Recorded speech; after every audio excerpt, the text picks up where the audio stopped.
Hi there, mister. Hi, howdy, how you doing? Say, that's sure a beautiful machine you got there. Well, thanks a lot. I sure like it so far. What is it? It's a 1955 Cessna 180. 1955? Holy cow, that's more than 35 years ago. That's older than I am. How come it looks as beautiful as it does? Well, gee, it's kind of a long story. Hey, that's okay. I'd sure like to hear if you got the time. Well, it sort of started last fall, back home. Some friends and I were reminiscing about when we used to be flying around in our old float plane, a Beaver.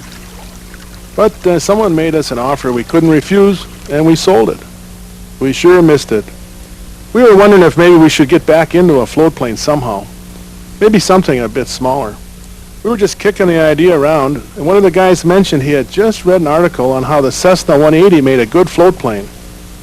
One of the others said they'd heard there were lots of them up in Alaska around a place called Lake Hood, near Anchorage.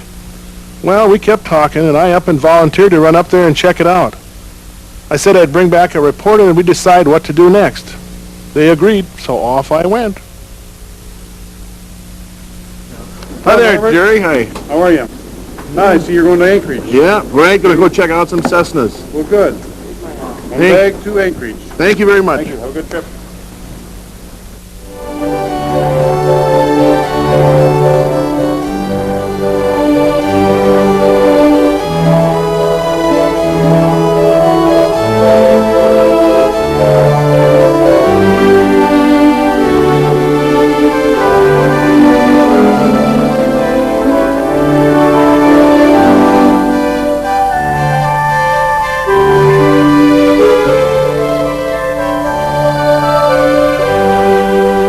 Cessna.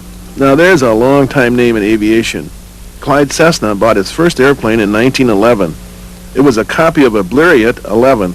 The one that flew over the English Channel back in July 1909 was called a Silver Wing.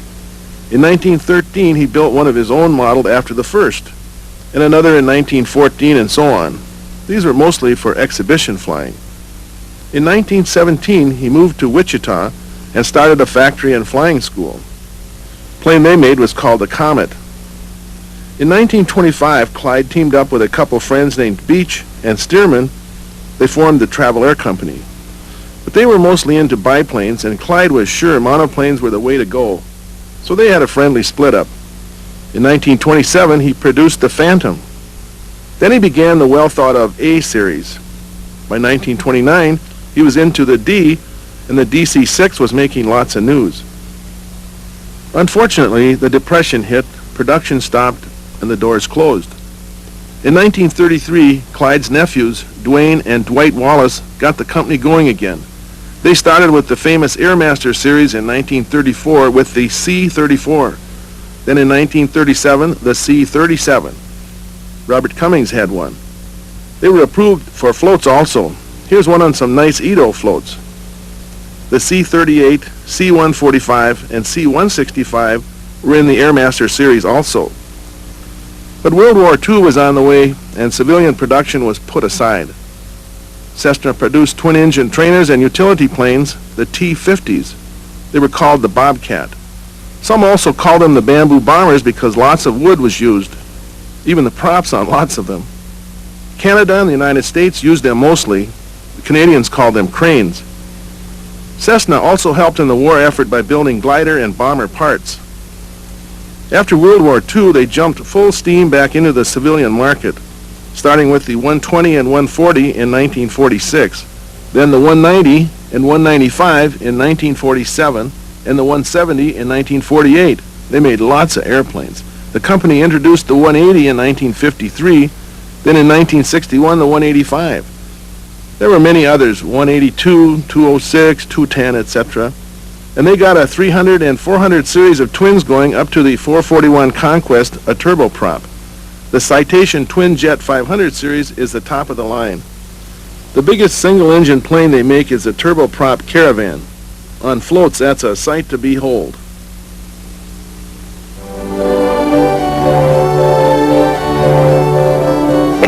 Northwest 97, this is Anchorage Tower. You're clear to land, runway 06 right, wind 070 at 15.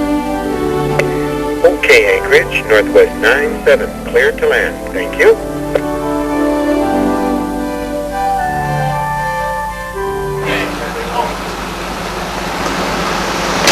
Here we go.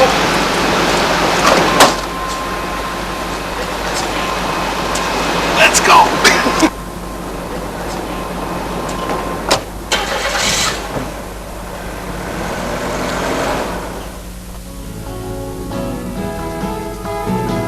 Let's just cruise around here a bit and see what's going on.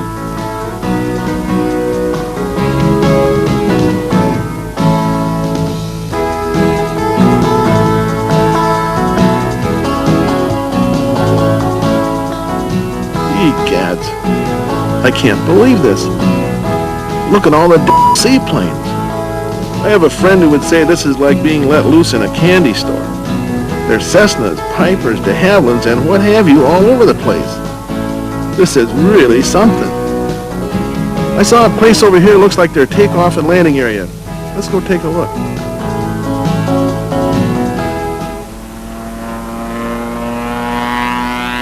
Listen to that. Isn't that great?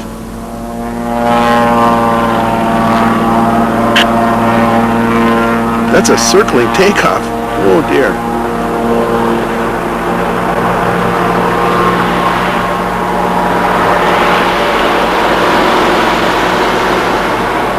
My. That's a beaver.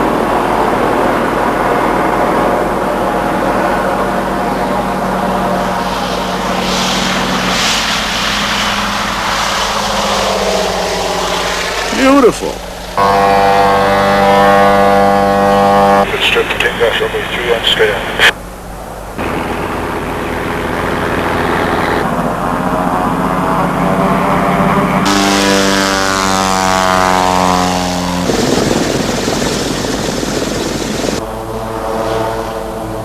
Well, didn't just come up here to have fun. This is a working trip, right? Better go start checking out some 180s and 185s. Let's see now. The book says the 180 wingspan is 36 feet. Length is 26 feet 2 inches. 185 measurements are the same, by the way. Cessna started producing the 180 in 1953. It had a 225 horsepower Continental engine, an old 470A first, then an old 470J. Then in 1956, upped the horsepower to 230 with the old 470K. One way to tell the difference in these two is the 225 has 2 stacks and the 230 has only 1. The early 180s had 55-gallon fuel capacity. Later models could have up to 88 gallons. There goes a pretty one. Oh, I guess they're all pretty. The gross weight on early model land planes was 2550 and the seaplane was 2820. This increased on later models up to 2,800 pounds for the land planes. Useful load varied, of course, depending on different factors. Probably about 1,000 pounds on early model land plane and more on the later models. The land plane could do about 135 knots. Float plane was slower, of course. Cessna finally stopped production of the 180s in 1982. Overall, they had put out over 6,100 of them. Back in 1961, Cessna took a stock 180, increased the size of the dorsal fin, added heavier wing struts and landing gear, then hung on a 260 horsepower IO 470F Continental engine and called it the 185 Skywagon. Same wingspan and length, but the gross weight was up to about 3,200 pounds. Then in 1966, upped the horsepower to 300 using an IO 520D.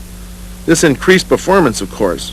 It upped the gross weight to about 3,350 pounds and the useful load to around 1,400.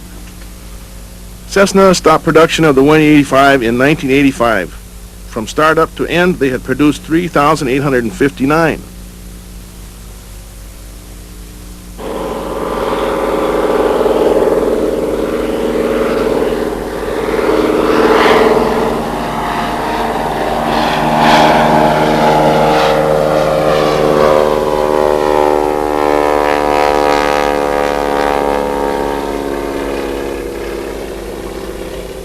Say, I bet the view from up there is really something else.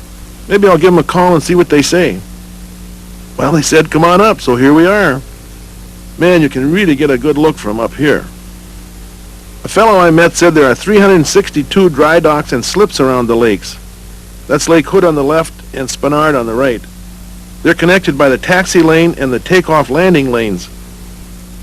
There are a number of commercial and other sites around the lake also.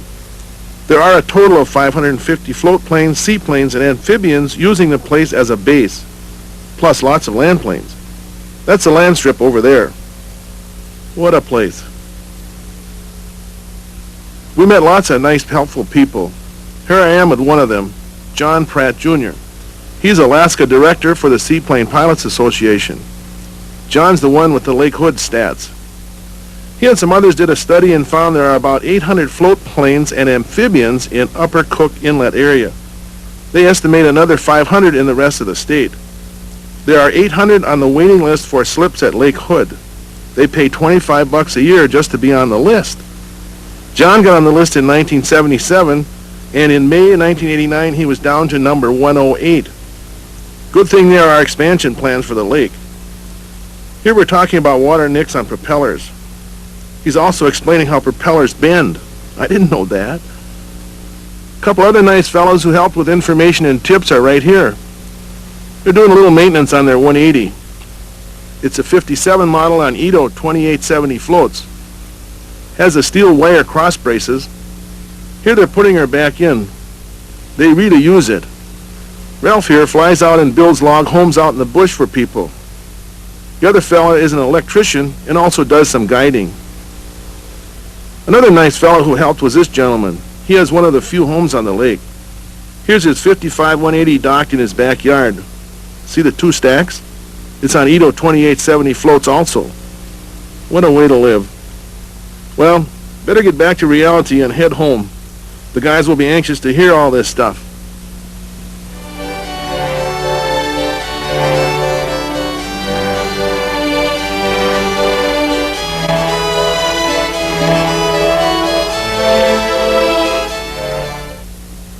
I reported back to the group about the great trip to Alaska and all the Cessna 180s I had seen and everything else.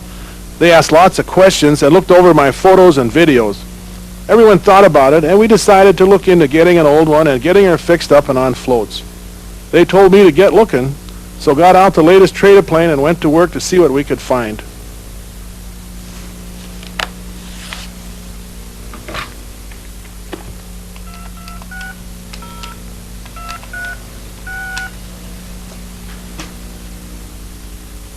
Hi. Hey, I'm calling about your ad here in Trader Plane. Yeah, right. That's still for sale?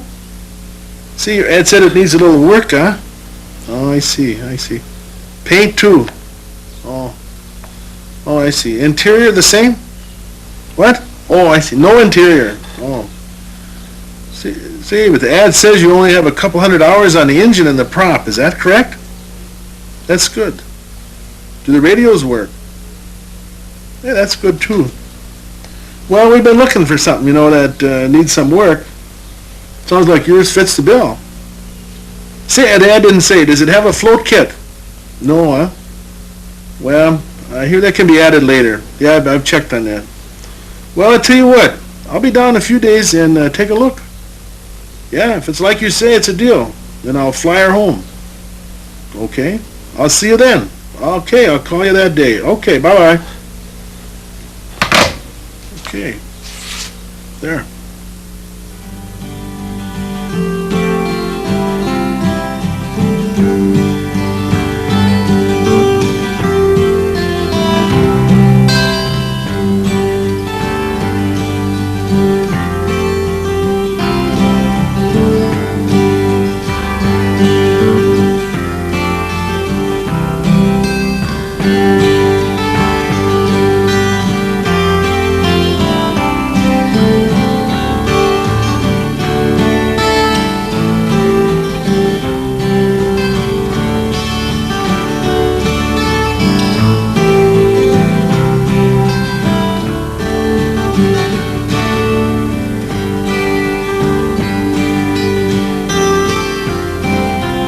But it does fly good, huh? That's the main thing. Very well. Yeah, Very well. yeah. Yep.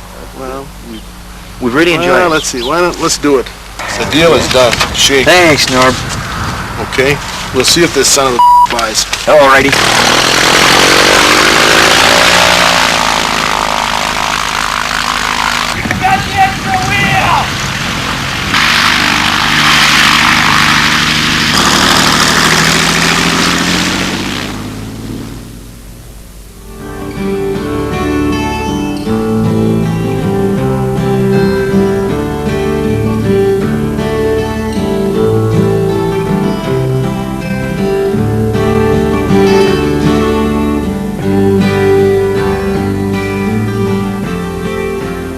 Well, it really does fly. And the radios do work. Let's see now. I have to remember this has a tail wheel, not a nose wheel. Hope the guys don't mind if it looks a bit rough. Well, we'll find out soon enough.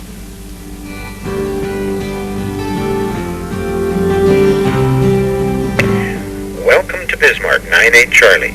Cleared to land, runway 13. Wind 130 at 14. Okay, 98 Charlie, cleared to land. Thank you, Bismarck.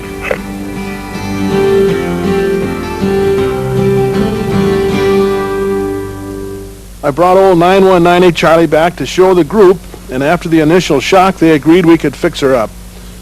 We decided to take it to Whip Air down in Minnesota. They're familiar with rebuilding and working with float planes. They build floats too, but they don't have any for a 180, so we'll put an ad in Traded Plane for some. We thought we'd worry about that later. Lastly, the float kit. I explained that I had talked to a guy at Ely Lake Seaplane Base near Eveleth, Minnesota, who had installed some before. He said, sure, come on over. So after a bit, I headed out in 98 Charlie for Minnesota and some rebuilding.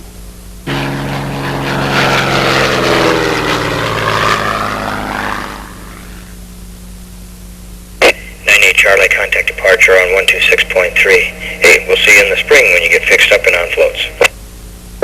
Okay, thanks, Bismarck. See you, 98 Charlie, over to 126.3. I guess it isn't just going to the corner used car lot and picking one out, right? Yeah, lots of details involved. Well, by this point, the plane is away for rebuilding, I understand. Well, what about floats for it? Well, I was researching floats the same time I was working on the 180 itself. Most of the old 180s we saw in Alaska were on Edo 2870 floats, some on 2960s. Most of the 185s were on Edo 3430s, also lots on Whipline 3730s. Edo? Well, what's that? Edo's the name of the company that makes the floats. Edo stands for the initials of Earl D. Osborne. He started the company in 1925. Man, did they put out lots of floats. In the late 20s and the 30s, they put floats on anything that moved, it seems. There were more places to land on water in those days because there weren't a lot of airports yet. Look at these. There's an old Belanca pacemaker on Edo 5280 floats. There's an old Ryan. How'd you like to start your float plane like this, or any airplane? That's a Travel Air. Here's a beauty. Here's an Old Faithful, a Belanca Air Cruiser on 15,750 floats. It's being turned around on a turntable at the seaplane base right off Wall Street in New York City. They seem to have a lot of fun in those days, or so it seems.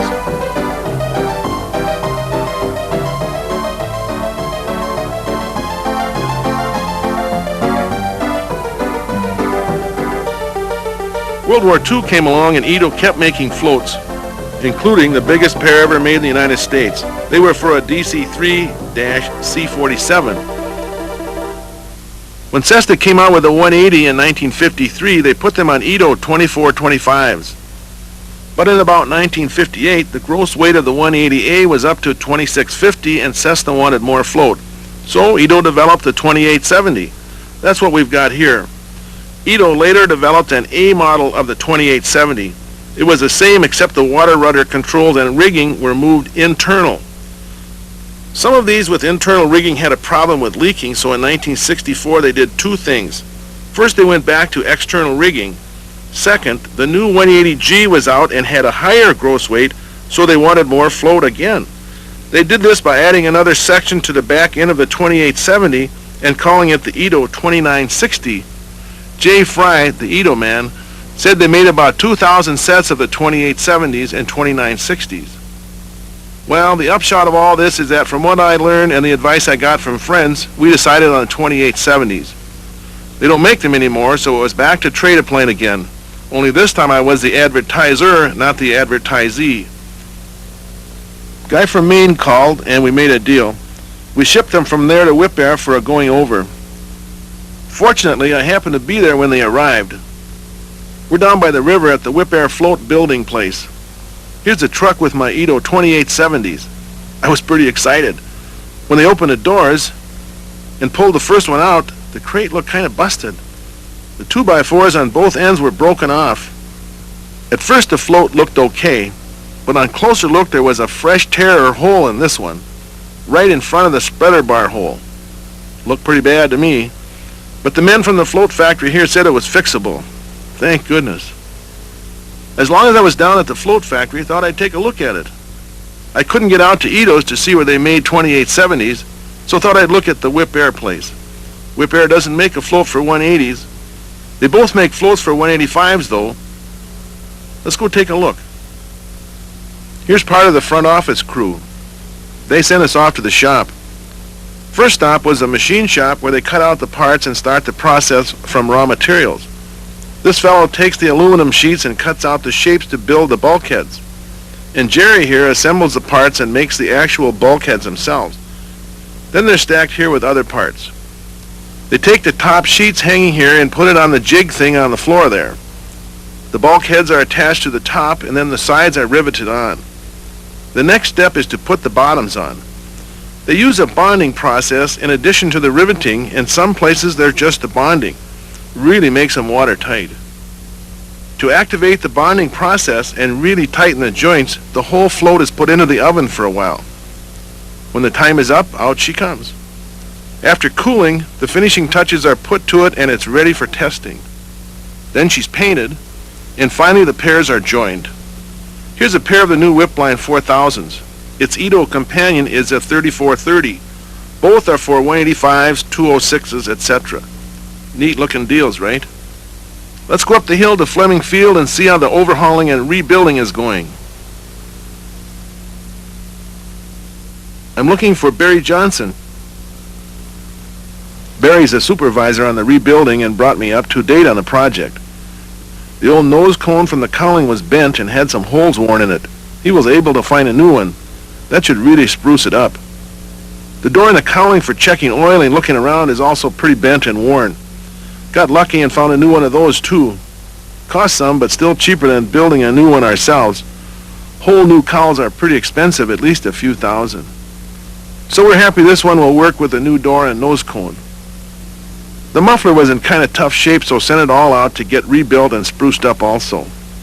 It just got back, but it's not on yet. The engine itself is in good shape. Only a couple hundred hours since overhaul.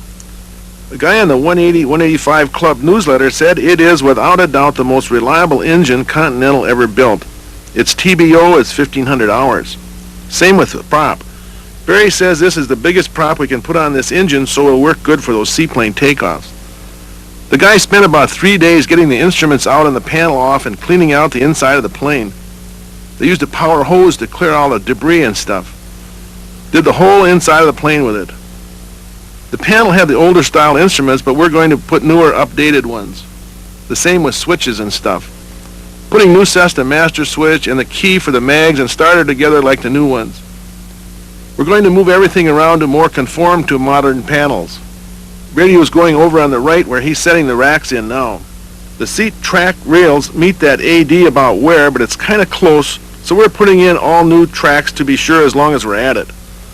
The control wheels and rudder pedals are getting worked on somewhere. They're going to send the control surfaces out to be rebuilt also because they're kind of caved in places. Barry is going to get some new flap tracks also, as these are a bit worn. I'm going to replace these downswept tips with a pair of originals we found. Guy had them stashed in back of his garage. One of the engineers who had been at Cessna and helped test the downswept tips told me they didn't add anything at all. Now I know lots of people might not agree with that, but I decided to go with the engineer on it. He looked to me like a guy who knew what he was talking about. They took the tail feathers off and are tightening up things. These control surfaces are also being redone. When we get these little details taken care of and the thing back together, we're taking her up to Edie Lake Seaplane Base near Eveleth, Minnesota. Tom McHugh and his crew are going to install the float kit. That's where we'll see her next. The Standard Model 180 is a tough machine, but to take the added stress of float operations, attach points and other areas must be reinforced. The skin itself must be beefed up in strategic areas with doublers of aluminum. Some bulkheads must also be reinforced and some added. After strengthening, the actual attach point blocks are installed. This option is called a float kit, and if not installed during the initial production, has to be added if one wants to operate on floats. 9-8 Charlie didn't have one, so that's what we're doing here at Edie Lake Aviation, adding it. Tom, would you point out some areas you're reinforcing and beefing up? Okay, as far as the reinforcement on the fuselage is a doubler that we install that reinforces the bulkhead for where the float fitting will be installed. And the doubler runs down. There's also another doubler down in this area, and this is where the rear float fitting will be attached in this area, and that's why the doubler is in there. And then there'll also be a doubler added from this area forward, and on also the belly skin itself will have another doubler. How do you get the doublers on there? Okay, the doublers are positioned in place, and we back drill through the existing rivet holes that we've previously removed, and then there's the clecos or sheet metal fasteners that secure them in place temporarily until the rivets are installed. How much of the belly will be covered with doublers? Oh, there's only about a foot each way, but it'll be the total length of the belly. As far as on the forward door post here, what we do here is we install a rivet in between each existing rivet to stiffen up the main door post, and that'll be the rivet line here. On the forward edge there's also another rivet line that we'll pick up between each existing rivet and add a new rivet. Also on the forward edge here, there's also another doubler will be installed on this rivet line, and it'll go to the firewall. It'll come aft to the main gearbox to stiffen that area, and that's also left and right side. Okay, this is the forward doubler that we mentioned on the opposite side that is not installed yet, but we start from the forward or the firewall, and we come aft, and this comes into the main gearbox here, ties in here, and that strengthens up the forward section here. What about this baggage door area, Tom? It looks like it could be a weak area. Okay, this is the same as what we previously on the opposite, on the right-hand side, but this is on the left-hand side where there's also a baggage door that's installed, and this is the doubler again we install. And another shape of a doubler, and this is where the rear float fitting for the left side will be installed. And then there's several stiffeners inside the baggage door here because of that the door is in that area for more strength. There's also the doubler that runs forward from this area, same as the right side. In this aft bulkhead area here, this is where the main float fittings are connected on the outside of the aircraft. This is the support for it. This aft bulkhead, which was in a shot earlier, was installed in the aft side here. There's some reinforcement straps on the face of it.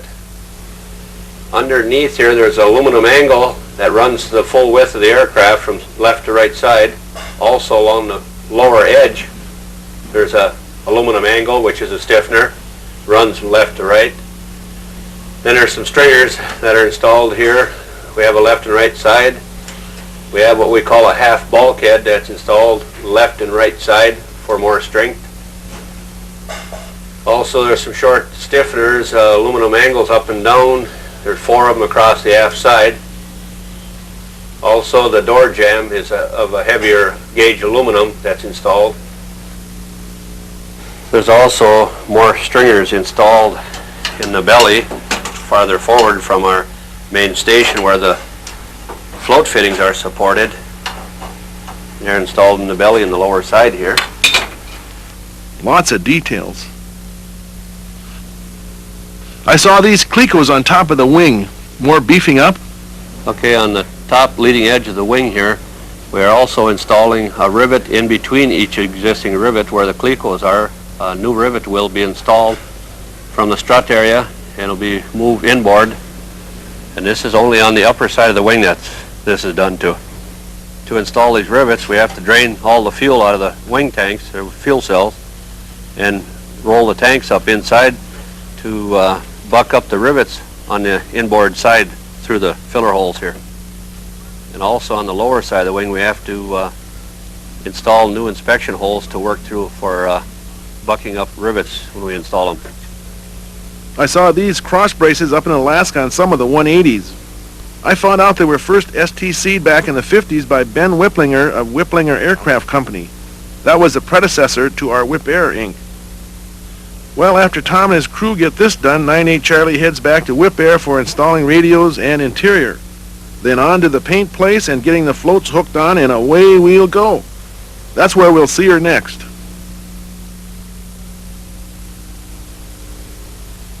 Man, did they ever do a beautiful job. All painted, new interior and seats, floats fixed, checked and painted. Looks ready. Let's pre-flight while it's still on shore, easier to get around. Here's where the hole was. Can hardly tell. Let's pump the floats out to be sure all the test water is out. Cables and rigging look good. Here's a step with a float, by the way. Here's the water rudders. This is the fuel strainer drain valve. Drain some every day to check for water and sediment. If you gas up someplace and are suspicious of the gas, drain it again. Here's the 2 exhaust stacks. When they upped to 230 horsepower in 1956, they went to only 1 stack. These drain the wing tank sumps. Should be done every 100 hours at least. Here's the baggage door. No handle though. Secret deal. Punch this button and presto. Chart says legal for 120 pounds. Here's where you check the oil. The stick is calibrated on one side for land plane and 3-point attitude, and the other side for the seaplane level. 12 quarts is full. No bird's nest. Here's a door to the fill oil. The fuel cap area is covered by this door. Looks full. We'll check the gauges when I get inside. Carries 27.5 gallons per side. She's STC'd for auto gas just in case. Yep, gauges show full. This is a fuel selector. And here's the flap handle. It's got 3 notches, 20, 30, and 40 degrees. This is the cowl flap control. Here's a trim wheel. It doesn't just move a trim tab, it moves the whole stabilizer. That's why trim is so important with this airplane. Let's set for takeoff right now. Here's a new master, mag, and starter switches. Rebuilt instruments look good. Radio stack is over here.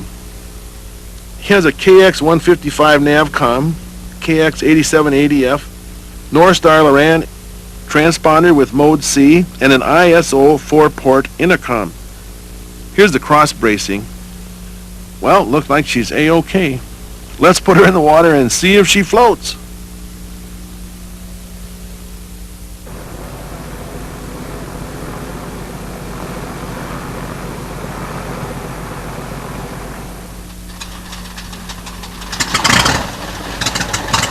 Man, talk about excited.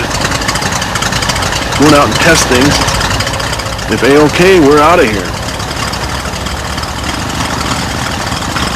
Plan on heading up to Rice Lake and Surfside Seaplane Base first and practice some procedures and stuff, then home.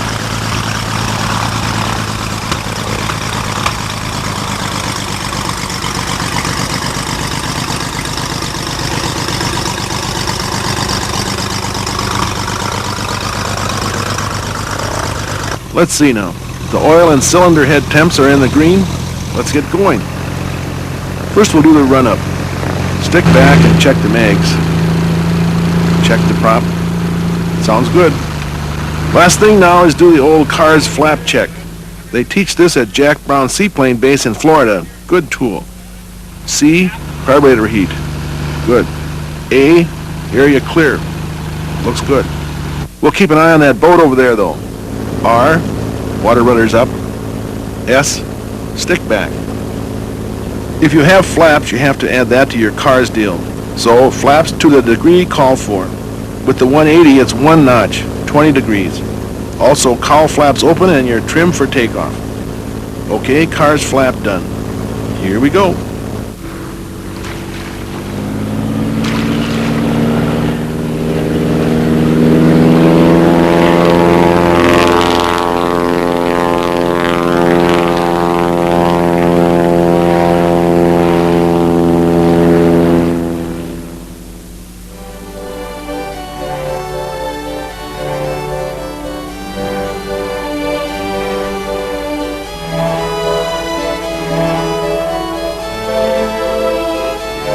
You know, it feels so good, I'm just going to head to Surfside.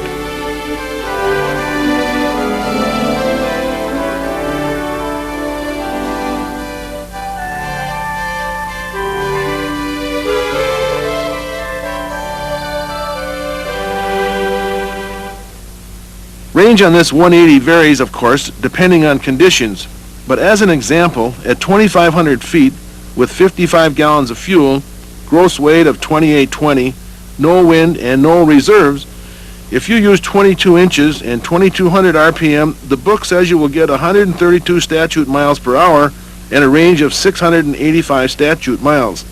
That's 582 nautical miles. Not bad.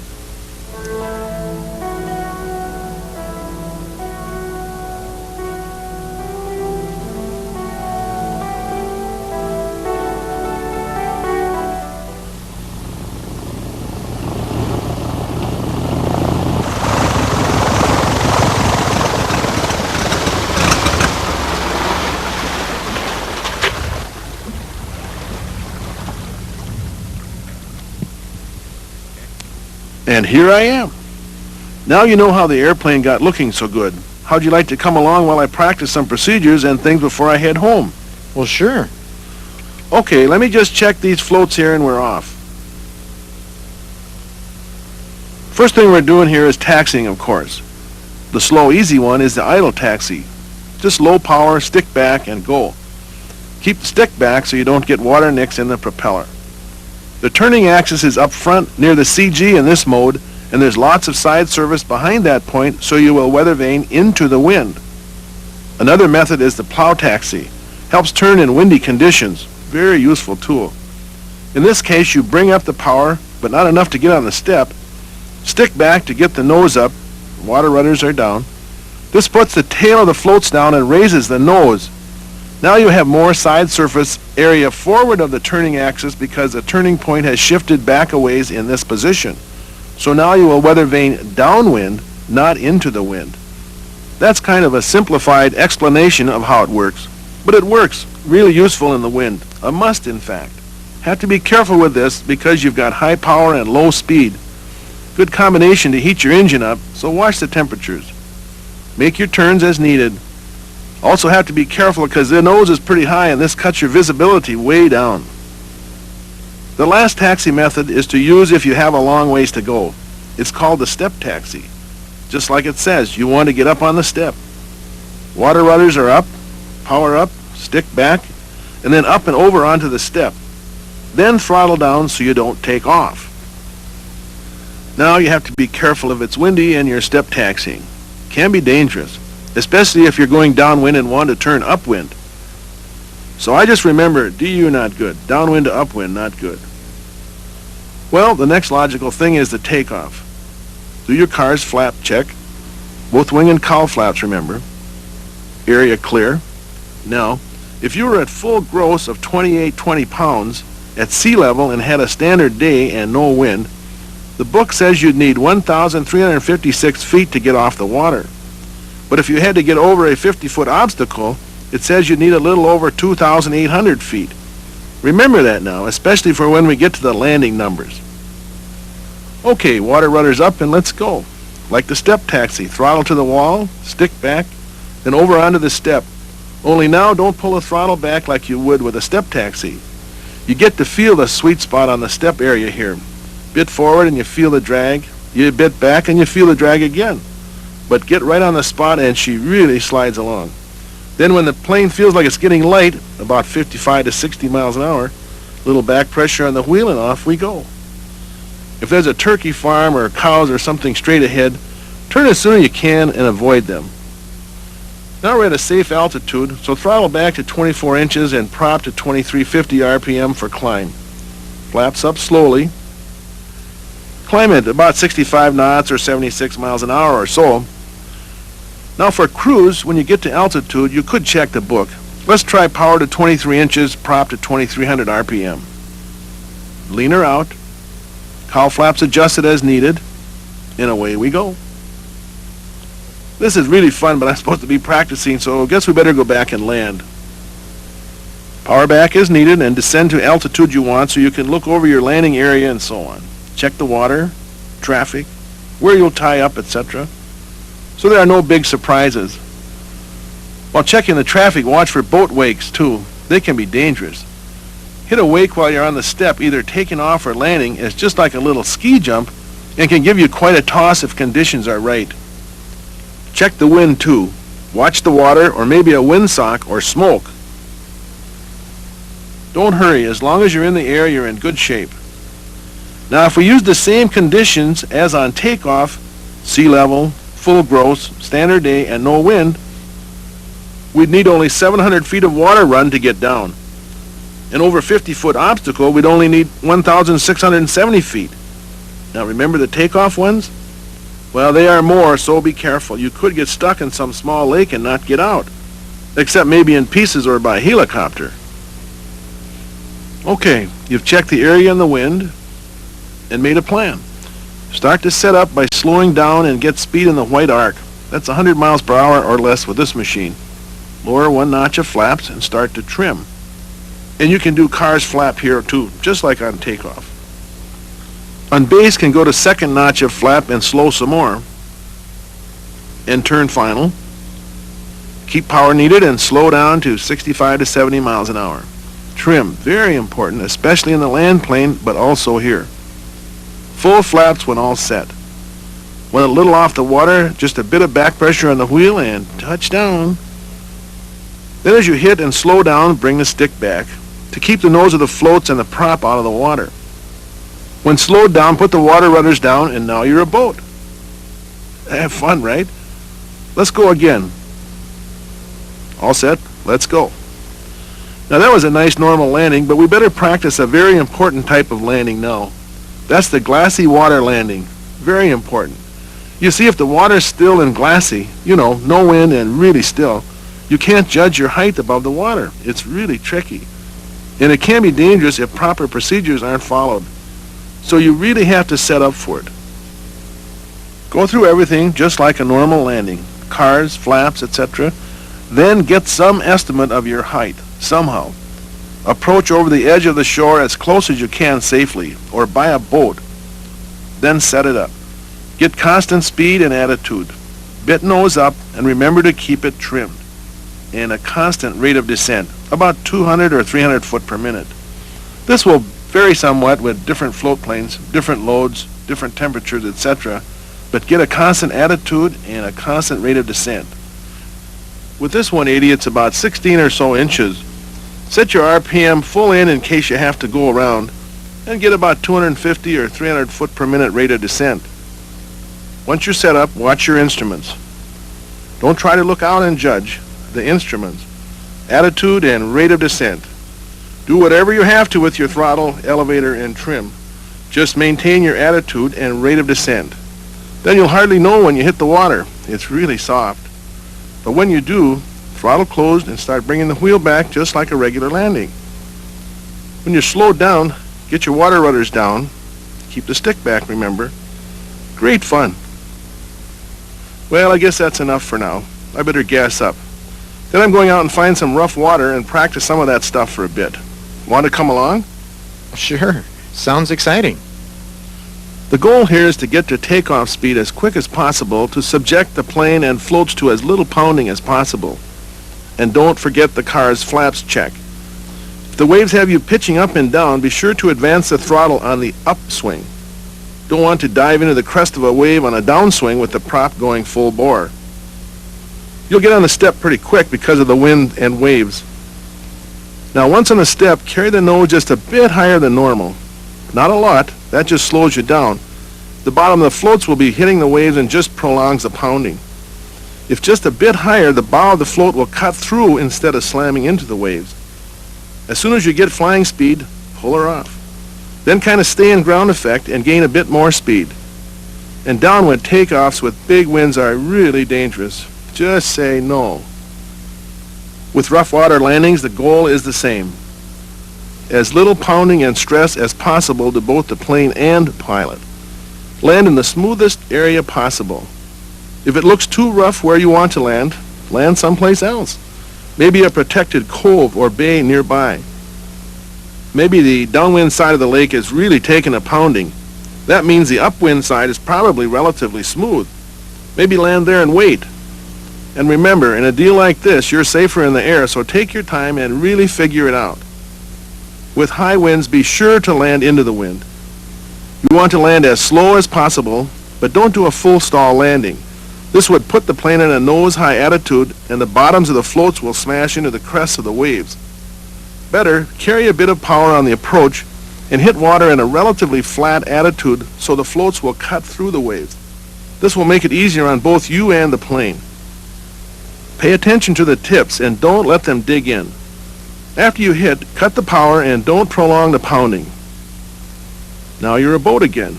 Got to pay attention. Well, now we're down like we wanted. Now what?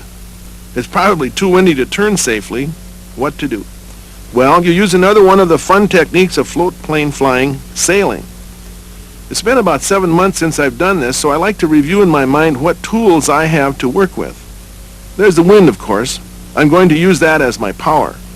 I just have to make it push me where I want to go.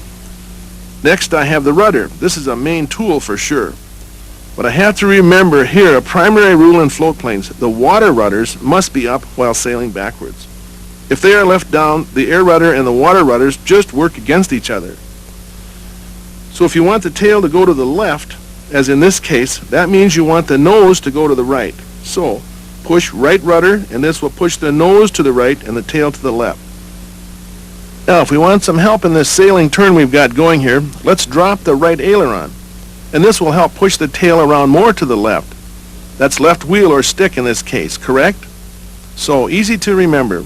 Rudder pedals tell the nose where to go. The wheel or stick tells the tail where to go. Easy.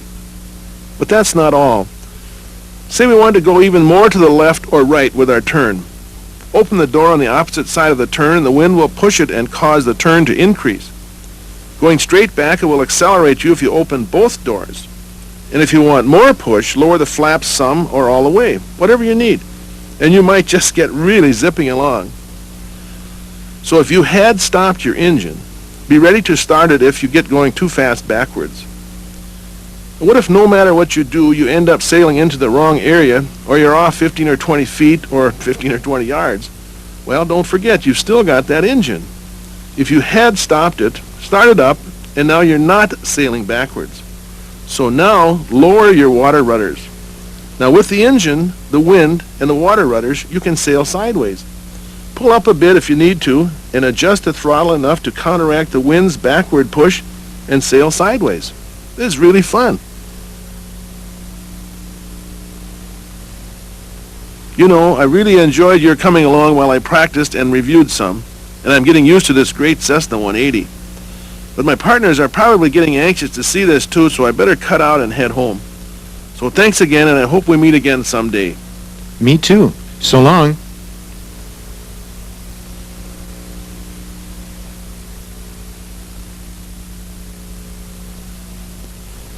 Bismarck Tower, this is Cessna 9198 Charlie.